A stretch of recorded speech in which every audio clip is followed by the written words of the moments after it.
This week on the podcast, we're going to do a little end of the year checklist with the guys. So Matt and Steve are going to break this down for us. Let's get into it. Let's get it rolling here on Retirement Approved.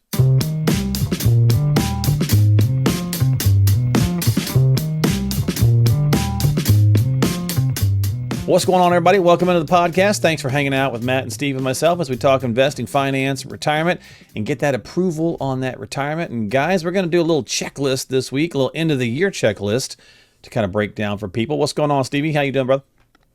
I'm good, man. I can't believe it's already the end of the year. We were just talking about that the other day. It's like we're doing Christmas shopping already. Yep. How to go by so fast? Everyone tells you they go by faster once you have kids, and it's true. They do. Oh, yeah, and it definitely changes the outlook. I mean, mine's 27 now, so my wife and I were just like, she's like, do I even want to decorate this year? And I was like, I don't know, dude. So, you know. My son, this might be the last year we actually have them believing in Santa, because we were having dinner the other night, and my son wasn't finishing his vegetables, and I go, look, man, you don't have to finish them, but Santa's going to find out. And he goes, bro, Santa is so sus. I don't buy it. I don't believe it. How does he get? We drove to Florida. I saw how many houses we passed by. There's no way he can get to all those. It's sus. This whole thing is sus, bro. God, bro. That's awesome. What happened to you? Kids are awesome, man. They say some funny stuff. Oh, my God. Good stuff. Matt, how you doing, bro? Are you sus? You doing all right? I'm doing good. Santa's not sus in our house yet. My girl's only 3.5, so it's our first year fully comprehending Santa before her cousins ruin it probably in a year or two. Yeah. Potentially. Yeah, exactly. Well, listen, we won't be sus on this show. We won't be suspect here. We're going to get into it and get it rolling. So we got a little checklist here we're going to break down for you guys. So we're going to let the guys talk about some end of the year stuff. So let's jump in here. What's the first one on the list? Yeah, so the first one is maximize those retirement contributions. So you just want to make sure you're maxing out that 401k if you're able to. If not, at least taking advantage of the match. So if your employer is matching 5%, make sure you're contributing up to that. And then beyond that, you can contribute up to $23,000. And if you're over 50, that number jumps to over 30,000, 30,500. And then of course there's the traditional Roth IRA or traditional IRA. So if you want pre-tax, obviously the traditional IRA.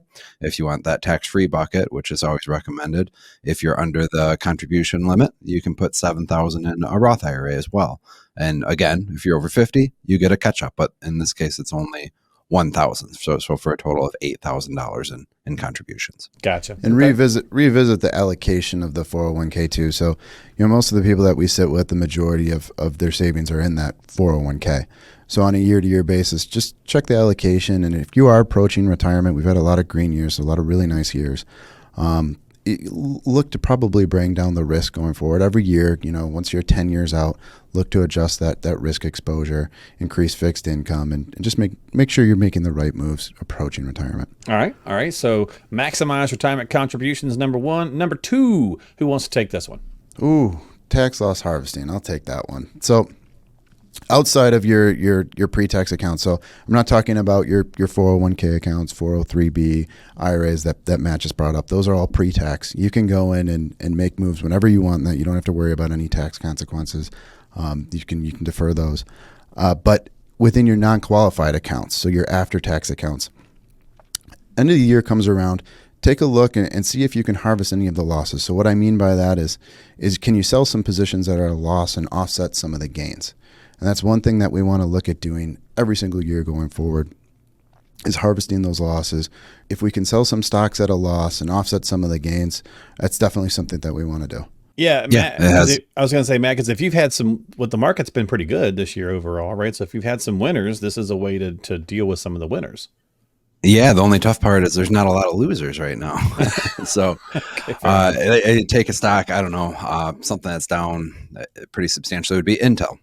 Good company that's been around forever. They're just kind of losing in the chip race to a lot of other companies right now, but they're down like 50% on the year. So if you happen to buy it earlier in the year, you're able to sell it, realize that loss, and then you can buy it back 31 days later, because if you buy it back within that 30 days, the IRS considers that a wash rule, and they do not allow you to take that loss. Yeah. So you got to wait at least 31, right?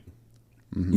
Yep. And in the meantime, you could go in you could go in and buy a tech ETF. So if you sell, let's just say you sell Apple, you could go in and buy a tech ETF for those 31 days. So maybe it doesn't mirror the returns of Apple, but you still get some nice returns there. And after the 31 days, you can move back into that position. Gotcha. Okay.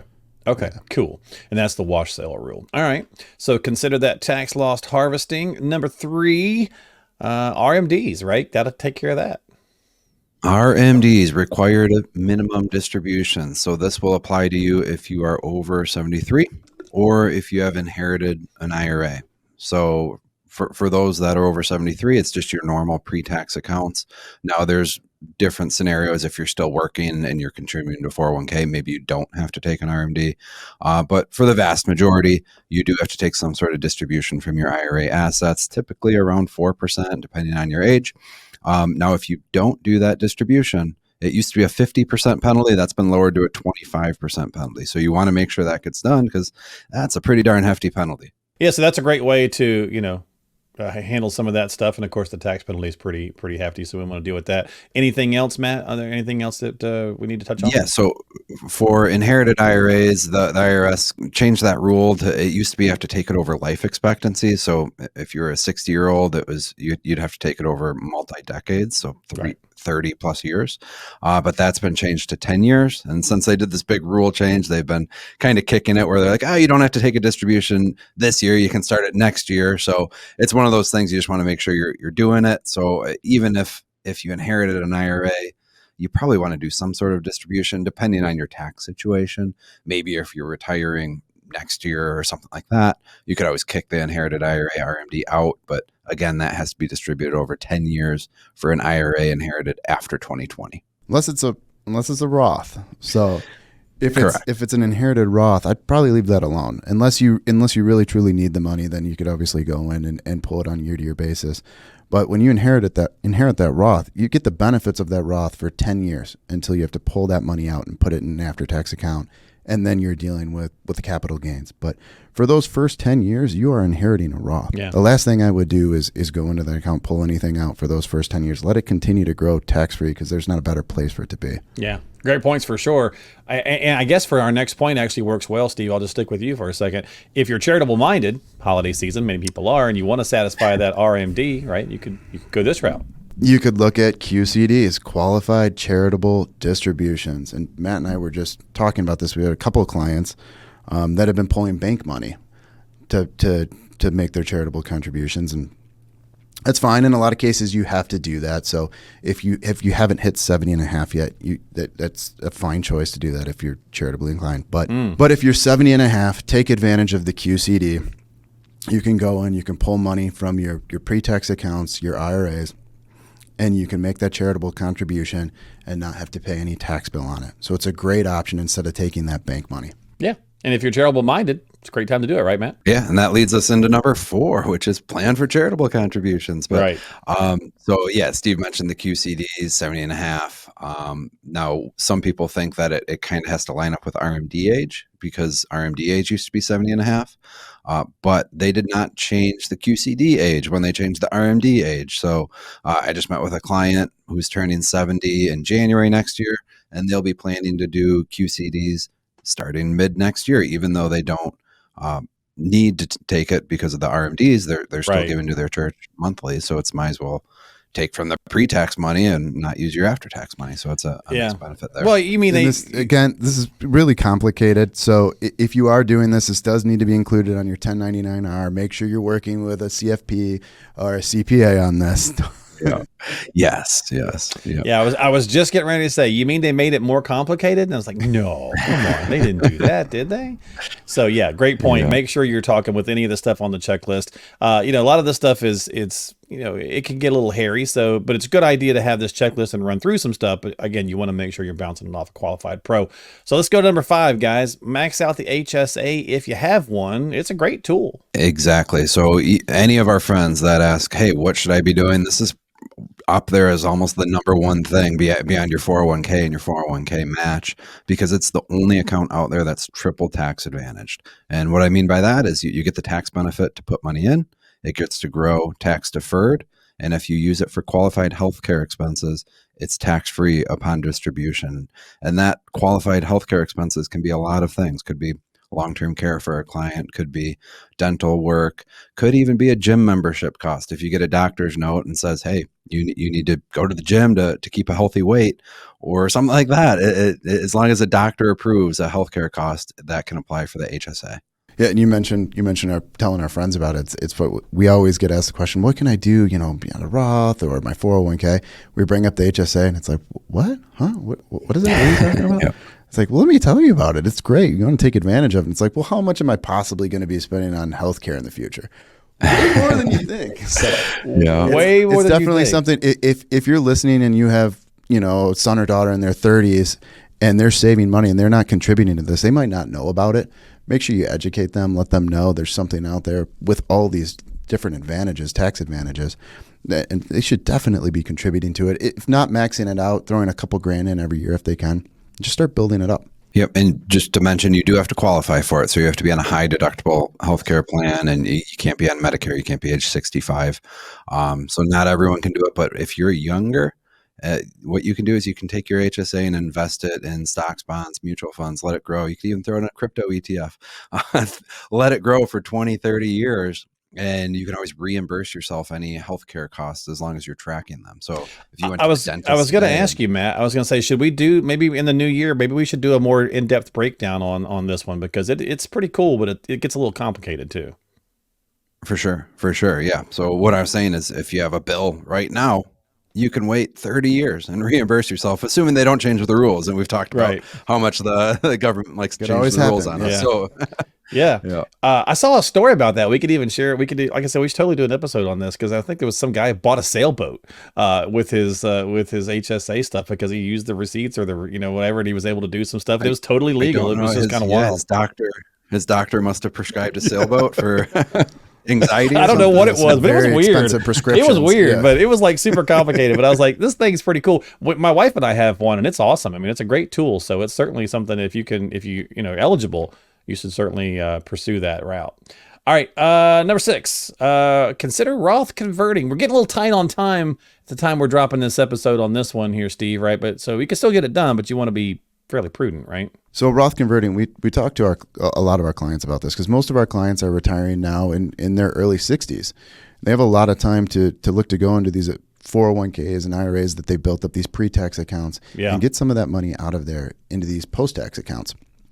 So really the planning starts at time of retirement. Once the big salary falls off, we look to maybe do a small conversion every year, especially if you're not maxing out that 12% bracket.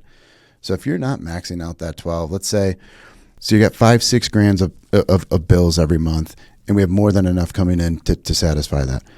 Let's look to go in and maybe do a 20, 30, 40 grand conversion, get you up to that max 12% level, max out that bracket, and move that money over to a Roth. Because I don't think that it's going to get much better than 12%. And once we get that money over there, we're talking 20, 30, 40 years of tax-free growth. And then when your kids inherit it, we talked about it earlier in the show, they don't have to touch it for 10 years. It's growing tax-free for another 10 years. So I think if you can build in a conversion schedule and you have 7, 8, 9, 10 years early on in retirement, it makes so much sense to focus on a Roth conversion every year. Yeah, and I do have to put my compliance hat on here. And what did I do? What did I say? Make sure you're working with an accountant and that you get your taxes planned for. You don't necessarily have to pay them. A lot of people do quarterly estimates if you are doing a Roth conversion. There are certain safe harbor exemptions where maybe you can just pay come tax time, but you just want to make sure that the taxes are covered in one way or another. One other option is you can withhold directly from the conversion, which isn't necessarily optimal because that's less money getting into the Roth IRA, and the whole goal is to maximize that. But if you don't have much money in the bank, it might just make sense to do that and withhold from the conversion. Yeah, it's pretty funny. You can see whenever Steve's talking about something and Matt kind of tenses up and just shifts his position a little bit. He's ready to come in with his compliance. I should just have a hat that says compliance that I put on, and then acting like I'm a total wild card over here. Talking about Roth. Well, you guys know. I mean, there's so many rules and regulations. You got to make sure, sometimes they get all bent out of shape. So it's always a good idea to have that. And hey, it's Yes. it's right. He's right. Goes there. without saying, every single one of these topics that we're bringing up, consult with a professional. Exactly. Happy compliance Yes. officer. Exactly. All right. Number 7, rebalance back to risk profile. Yes. So this is a tricky one. In a year like right now, the markets ran. I think the S&P's up 25%. Bonds are pretty much flat again. So it's one of those, if you had a 70% equity, 30% bond portfolio, that might be inching up to an 80% equity, 20% bond portfolio if you haven't rebalanced or taken a look at it, which just means you're taking more risk than you originally planned for. That might be okay if you're willing to do that, but most people want to bring that back into tolerance with their risk profile. And is that where it's worth, guys, Steve, to just re-update the risk profile, just to kind of have that conversation in the review? Yeah, that's why we talked about it earlier in the show, especially, so many people that we deal with. I would say 8 out of 10 new clients that come in, 90% plus of their wealth is in their 401ks. So if you're not going in and making the adjustments, at least rebalancing, that can get quite skewed. And it's something that you want to focus on. Like I said, especially if the majority of your wealth is in there and you are approaching retirement, because you don't know what type of year we could possibly have. Let's say you're 5 years out. We could have another 2 really good years, and then we could see just a 30% pullback in the market. And that might delay your retirement for a few years, where if you went in and you made the necessary changes and you started to safeguard more of your assets, that's just a blip. It's a bump in the road. You're still able to retire. You don't have to change the timeline or anything like that. But if you continue to just push the chips in and ignore the allocation, then you could have some issues. Yeah, definitely want to make sure that you're having that conversation around your risk tolerance, risk profile. Number 8, review your insurance coverages. I mean, this one's not too big a deal, right? Just kind of run through this one real quick. Yeah, so I mean, you have different types of insurance out there. So if you have term coverage where you're just focused on a death benefit, we have a lot of clients say, do I need to continue to carry this? Probably not at the same death benefit. Typically, you look at the size of the portfolio, and if you're in your 50s, early 60s, you built up, let's just say, a $500 million plus portfolio. Something happens to you, your spouse is going to be okay. They're going to be able to turn to the portfolio, generate safe income. Earlier on in your working years, in your 30s, you haven't built that up yet. So usually you want to carry the higher death benefit. And again, it gets costly on the back end too if you're dealing with term. They're going to continue to just bump up price on you. So what we recommend to clients is tone down the death benefit. You can bring it down if it still gives you that warm and fuzzy feeling, knowing that's in place. If something were to happen to you, your spouse gets a little bit of a benefit. You can do that. But there's also permanent insurance. So if you have this permanent policy that you've had for the last 20, 30 years, you can do what's called a 1035 exchange. If it's just a death benefit that you've been focused on within that policy, you could look at something that's going to generate additional income for you in retirement. You could look at changing to a policy that has some type of healthcare rider, long-term care benefit aspect to it. There's just different things you can do there. So it's something you definitely want to evaluate, maybe not every year, but every few years. Yeah, and then adding to that within the insurance realm is auto, home insurance. That's all creeped up in expenses with inflation. I know everyone complains about grocery prices. Well, just like that, auto prices are up 30-some%. So it makes sense to shop around, see if you can get a better rate on your auto and home. Yeah, that's a good point. Yeah, for sure. All right, so let's do number 9, high interest debt, pay it off. I mean, certainly a good idea, right? This is kind of a no-brainer. Let's get rid of that top dollar stuff. Yeah, I mean, this could be number 1 on the list if you're carrying credit card debt. I think the average rate on credit card debt is like 28.5% right now, which is just criminal. So if you're carrying any credit card debt, get it down as quickly as you can. You can always look at consolidating debt or refinancing debt. You're probably not going to be able to refinance a mortgage or anything like that in this environment. But as those rates come down over the next 12 months, there might be some refinancing opportunities depending on when you got into a mortgage or some sort of auto debt. Who knows? And this is the silent killer too. Yeah. So Matt's talking about credit card debt during your working years. You can pay that down. Credit card debt during your retirement years, because you didn't track your budget. You don't know what your true budget is. That drives us crazy.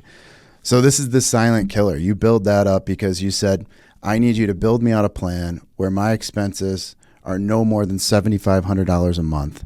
and then your expenses turn out to be $9,300 a month, and you've racked up all this credit card debt, it can completely derail a retirement plan. So that's why we preach on this show. I feel like every episode, track your budget, become an absolute insane budget tracker 5 years out from retirement. And if you're listening to this and going, that's my spouse does that, they track everything, go give them a hug. I'm still waiting on that hug from my wife. One day I'll get it. I know it.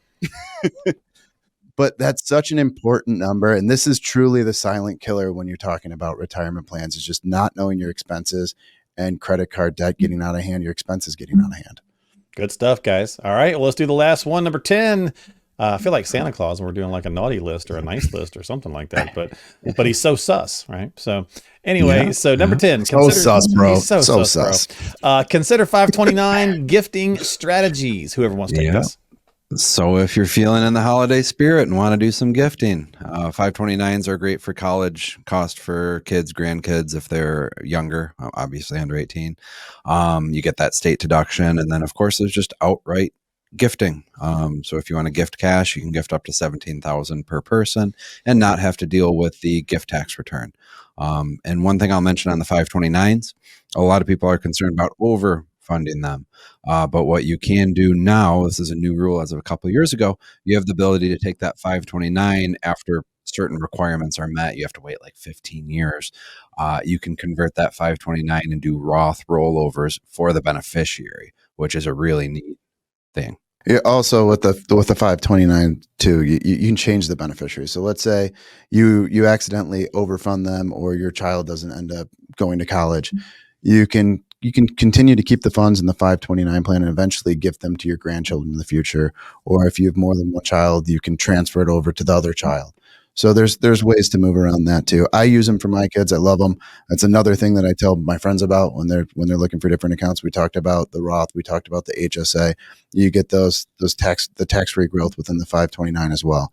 So if you have kids out there, it's definitely something you'll want to take advantage of. And like Matt said, there's always the Roth option in the future, or you can reassign the beneficiary to a future grandchild or another child. And Matt, so do we have something folks can download this? Can they get a hold of this if they want to work through this? Absolutely. We put all this together in a guide. We just went through the first 10 on the checklist, but there's 20 in the guide. So feel free to go to the website, retirementapproved.com. Should be a link in the description, and grab that guide. All right. So if you guys want to download that, well, again, we'll check the show note details as well. We'll put it in there for you as well. But go to retirementapproved.com. That's retirementapproved.com. That way you can get that guide for yourself. And don't forget to subscribe to the podcast and check out other episodes and all that good stuff at the website. You can find us on Apple and Spotify and YouTube. So again, you can hit the subscribe button on any of those. And of course, it's always good to, if you enjoy something, give it the little subscribe there so you can catch new episodes when they come out. And we'll be back with more here on Retirement Approved with the guys, Matt and Steve Paul. Thanks for hanging out with us. We always appreciate your time. We'll see you next time.